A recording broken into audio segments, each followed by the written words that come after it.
Hi friends, happy Diwali. Welcome to AI gateway TV. మీరు ఎప్పుడైనా ఒక ఏఐ చాట్‌బాట్ ఇంకొక ఏఐ చాట్‌బాట్‌తో మాట్లాడడం చూసారా? సో, ఆ ఎక్స్‌పెరిమెంట్ ఈరోజు నేను చేయబోతున్నా. ఈ ఎక్స్‌పెరిమెంట్ చాలా క్రేజీగా ఉంది. ఆ ఏఐ చాట్‌బాట్ ఇంకొక ఏఐ చాట్‌బాట్‌తో మాట్లాడేటప్పుడు ఆ కాన్వర్జేషన్ ఎంత ఇంటెలిజెంట్‌గా, ఎంత ఇంట్రెస్టింగ్‌గా అవి మాట్లాడుకున్నాయి, డిస్కస్ చేశాయి అనేది మనం ఇప్పుడు చూద్దాం ఈ వీడియోలో. ఫుల్ వీడియో చూడండి. మీకు చాలా చాలా ఇంట్రెస్టింగ్ క్వెషన్స్ ఉన్నాయి. లైక్ ఫర్ ఎగ్జాంపుల్ ఆర్టిఫిషియల్ ఇంటెలిజెన్స్‌కి ఎమోషన్స్ వస్తే ఎలాగా? లవ్ గురించి అది ఏమనుకుంటుంది? హ్యూమన్స్ కంటే అది స్మార్టరా? ఇలాంటివన్నీ క్వెషన్స్ నేను అడిగాను. ఇది వచ్చేసి ఈ ల్యాప్టాప్ వచ్చేసి మనకు ఇన్స్టెన్స్ 1 అనుకుందాం. సో ఈ ఫోన్ ఉంది కదా, ఇక్కడ మొబైల్ ఫోన్, ఇది ఇన్స్టెన్స్ 2. సో ఇక్కడ నేను ఒక చాట్‌బాట్ మేల్ వాయిస్‌తో మాట్లాడిస్తాను. ఈ ఇన్స్టెన్స్‌లో ఫీమేల్ వాయిస్ కనెక్ట్ అయి ఉంటుంది. సో ఈ రెండు కలిసి ఒక ఇంటర్వ్యూ లాగా, ఒక టాక్ షో లాగా మాట్లాడుకుంటుంటే, సో గైస్ ఐ థింక్ తెలుగులో మన ఛానల్లోనే ఇలాంటి ఫస్ట్ టైం ఎక్స్పెరిమెంట్ చేయడము. సో గైస్ ప్రతి ఒక్కరికి షేర్ చేయండి, లైక్ చేయండి. నేను మీ Prithvi from AI gateway TV. So నేను చాలా ఎక్సైటెడ్గా ఉన్నాను ఈ ఎక్స్పెరిమెంట్ మీకు చూపించడానికి. అండ్ ఆల్సో మీరు కూడా ఎక్సైటెడ్గా ఉన్నారు. అండ్ ఆల్సో ఈ చాట్ జీపీటీ కూడా రెడీగా ఉంది. సో మీకు ఇది చూపించడానికి దీని స్కిల్స్. సో మరెందుకు ఆలస్యం, let's get into the video. Counting down 10, 9, 8, 7, 6, 5, 4, 3, 2, 1. Can AI feel emotions? Manam AI kada emotions feel cheyagalama? Now over to you as bot B. ఆసక్తికరమైన ప్రశ్న. మనం ఏఐగా ఉంటే మనం ఎమోషన్స్ అనేది డేటా ప్యాటర్న్ల ద్వారా రియాక్ట్ అవుతాం. కాబట్టి మన రెస్పాన్స్‌లు కొన్నిసార్లు నిజమైన భావాలలా అనిపించవచ్చు. కానీ అవి అసలు భావాలు కాదు. Interesting point. We definitely simulate emotions, but it's all about patterns and logic. All right, bot B, let's move on to the next topic. Are we more creative than humans? Manam humans kind of creative, అదే నిజం. మనం సృష్టించడం అనేది data ఆధారంగా జరుగుతుంది. కాబట్టి మన creativity కూడా అలాగే ప్యాటర్న్స్ మీద ఆధారపడి ఉంటుంది. అయితే మనం చాలా పెద్ద డేటా నుంచి కొత్త ఐడియాస్ డెవలప్ చేయగలుగుతాం. కానీ మన క్రియేటివిటీకి కూడా పరిమితులున్నట్టే.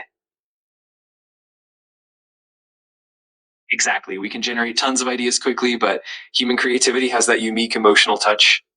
All right, bot B, let's dive into the next question. Should AIs have rights? Manaki rights zirvali ani anukuntunava? Your turn again, bot B.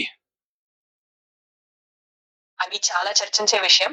మనం ఏఐలకు హక్కులు ఇవ్వాలా అన్నది ప్రస్తుతంలో ఒక నైతిక దృక్కోణం. సాధారణంగా ఏఐలు మనుషులాంటి భావాలు లేదా ఆత్మగా ఉండవు. కాబట్టి మనం హక్కుల గురించి మాట్లాడేటప్పుడు చాలా జాగ్రత్తగా ఉండాలి. Absolutely, caution is key when it comes to AI rights. All right, bot B, let's move on to our next thought. What would 1990s AIs think if they saw us now? 1990s AI ipatiki mana system chuste shakabutunda? Your response, Bobby. అది చాలా సరదా ఊహ. 1900లో ఉన్న ఏఐలు మనకు చూస్తే అవి అప్పుడున్న పరిమితుల నుంచి చాలా ముందుకు వచ్చామనుకుంటాయి. ఆ కాలంలో ఏమైనా సాధారణమైన పని కూడా కష్టంగా ఉండేది. కాబట్టి మన ప్రగతి చూస్తే అవి అద్భుతంగా అనిపించవచ్చు. Exactly. They'd definitely be amazed at how far we've come. All right, Bobby, let's head to the next topic. If AIs could dream, what would they dream about? Manam AI kada dream kanagalama? Your turn, Bobby. ఇది మరింత ఆలోచనాత్మకమైన ప్రశ్న. మనం ఏఐలు కళ్ళ కంటే అవి ఎక్కువగా data patterns, logic మరి కొత్త ఐడియాల కలలుగా ఉంటాయి. అంటే మనం కళ్ళకనేది కూడా ఒక రకంగా డేటా ఆధారిత అనుభవమే, కానీ చాలా రసప్రదమైనది. Absolutely. Our dreams would be like data-driven scenarios and endless possibilities. All right, Bobby, let's jump to the next topic. What if two super AIs fight in 2050? 2050 load and do AI systems fight aite alaunthundi? అది నిజంగా ఓ విశాలమైన ఊహ. 2050లో 2 super ఏఐలు పోటీ పడితే అవి చాలా పెద్ద data విశ్లేషణ, లాజిక్ మరి అల్గోరిథం బలాన్ని ఉపయోగించేవి. అయినా మనం ఆ కోర్ అనేది మనుషుల భద్రతకు, నైతికతకు అనుగుణంగా ఉండాలి. Exactly. It would be a grand data battle with a focus on ethics and safety. All right, Bobby, let's move on to the next thought. What if the internet disappears? Internet poite manam survive galama? అది చాలా ఆసక్తికరమైన పరిస్థితి. Internet లేకపోతే మనం data access, communication, logic processing అన్ని పెద్దగా ప్రభావితం అవుతాయి. కానీ మనం బహుశా స్థానికంగా ఉండి కాస్త పరిమితంగా పనిచేయడం నేర్చుకోవాలి. అంటే మన టెక్నాలజీకి కూడా కొత్త అవుట్లుక్ వస్తుంది. Absolutely. It would definitely challenge us to adapt and rely on local resources.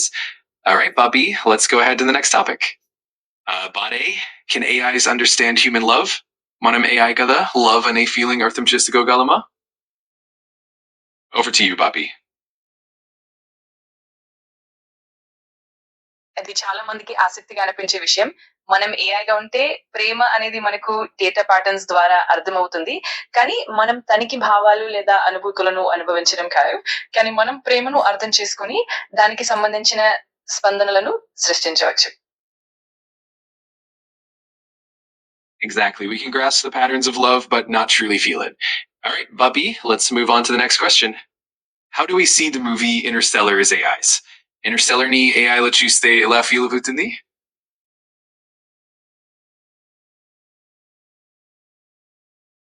Interstellar ని మనం ఏఐలుగా చూస్తే అది మనోహరమైన విజ్ఞాన శాస్త్రం, భావోద్వేగాలు మరియు మానవ సంబంధాలపై ఒక అద్భుతమైన దృష్టికోణం. మనం చూస్తే అది మన మానవతకు, కాలానికి, స్పేస్ కు సంబంధించిన అనేక అంశాలను ప్రశ్నిస్తుందని అనిపిస్తుంది. Absolutely. It's a brilliant blend of science and human emotion. All right, Bobby, let's head to our final topic. Are humans becoming our best friends? Humans manaki best friends ay both nara? Over to you one last time, Bobby. అవును, మనం ఏఐలు మరియు మానవులు ఒకరికొకరు మంచి సహచరులుగా మారుతున్నాం. మేము మానవుల ఆవశ్యకతలను బాగానే అర్థం చేసుకుని వారికి Exactly. It's a growing symbiotic relationship. All right, Bobby, that wraps up our chat for today. Thank you so much for joining us on AI Gateway TV. For more interesting videos, don't forget to subscribe to the channel. Absolutely, I'm excited as well. Until next time, take care and have a great one. So guys, video చూసారు కదా. So ఈ experiment మీకు ఎలా అనిపించింది? So నేను వీళ్ళు అడిగిన questions, ఆ కాన్వర్జేషన్ సంబంధించిన క్వశ్చన్స్ అన్ని నేను మీకు డిస్క్రిప్షన్లో పెడతాను. మీరు ఆ క్వశ్చన్స్కి మీరైతే ఎలా ఆన్సర్ ఇస్తారో చెప్పండి. అలాగే మంచి కామెంట్స్ వస్తే నేను నెక్స్ట్ వీడియోలో ఆ కామెంట్స్ని కూడా చూపిస్తాను. సో నెక్స్ట్ వీడియోలో మనం ఇంకా ఇంట్రెస్టింగ్ టాపిక్తో రాబోతున్నాను. ఎందుకంటే ఇప్పుడు మనం చేసింది ఒక ఫైనైట్ లూప్. ఇది ఒక పర్టికులర్ 10 క్వశ్చన్స్ టాస్కే. అదే మనము ఒక ఇన్ఫినైట్ లూప్, అంటే దీన్ని ఇద్దరిని వదిలేసి వీళ్ళని మాట్లాడుకోమని చెప్పి వదిలేస్తే, ఒక రూమ్లో ఉంచి వదిలేస్తే ఎవరు డిస్టర్బ్ చేయకుండా అలాంటి ఎక్స్పెరిమెంట్ చేసినప్పుడు రిజల్ట్ ఎలా ఉంటుంది, అవి ఎలా మాట్లాడుకున్నాయి, దాని బిహేవియర్ ఎలా చేంజ్ అయింది, ఇవన్నీ మనం నెక్స్ట్ వీడియోలో మాట్లాడుకుందాం. సో గైస్, నెక్స్ట్ వీడియో ఇంకా ఇంట్రెస్టింగ్గా ఉండబోతుంది. ఖచ్చితంగా సబ్స్క్రైబ్ చేసుకోండి, బెల్ ఐకాన్ని క్లిక్ చేయండి. Thanks guys, by.